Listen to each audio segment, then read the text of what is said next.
Pemirsa, iwak haruan dengan nama latin Canas striata ini merupakan iwak jenis banyu tawar yang banyak ditemui di perairan Indonesia.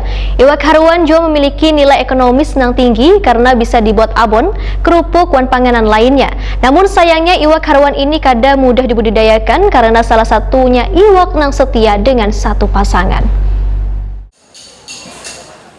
Iwak haruan dengan nama latin Canas striata ini merupakan iwak jenis banyu tawar yang banyak ditemui di perairan Indonesia. Iwak ini merupakan iwak jenis predator sehingga bisa memakan iwak lain yang halus untuk mempertahankan habitatnya. Namun iwak haruan memiliki kandungan protein yang tinggi serta adanya zat albumin yang bermanfaat untuk penyembuhan luka terutama setelah operasi. Bahkan riset terbaru dari Fakultas Farmasi Universitas Sumatera Utara mengklaim ekstrak iwak haruan bisa mempercepat penyembuhan pasien virus corona dikarenakan iwak haruan memiliki nutrisi yang cukup, mengandung antioksidan glutathione, asam aminoglutamin, sistein, dan glisin yang penting untuk perbaikan jaringan tubuh termasuk pankreas. Iwak haruan juga memiliki nilai ekonomi yang tinggi karena bisa dibuat abon, kerupuk, dan panganan lainnya. Namun sayangnya iwak haruan ini kadang mudah dibudidayakan karena salah satunya iwak yang setia dengan satu pasangan, sehingga untuk pemijahannya maka dibuatkan kolam yang disesuaikan dengan habitat asli dari iwak haruan tersebut. Demikian diperlihatkan TV analisis fungsi pelaksanaan pengembangan UMKM KI Wan Syariah Bank Indonesia KPW Kalimantan Selatan Aryo Wibowo yang menjadi pembicara di pelatihan Insan Media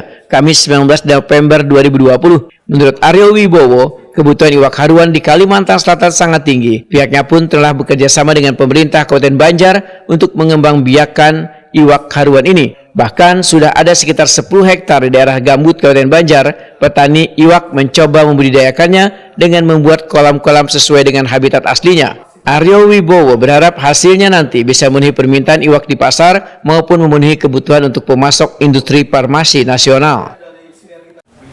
Ada tambak-tambak yang ada di Kota Baru dan sepanjang hari itu tidak jalan maksimal.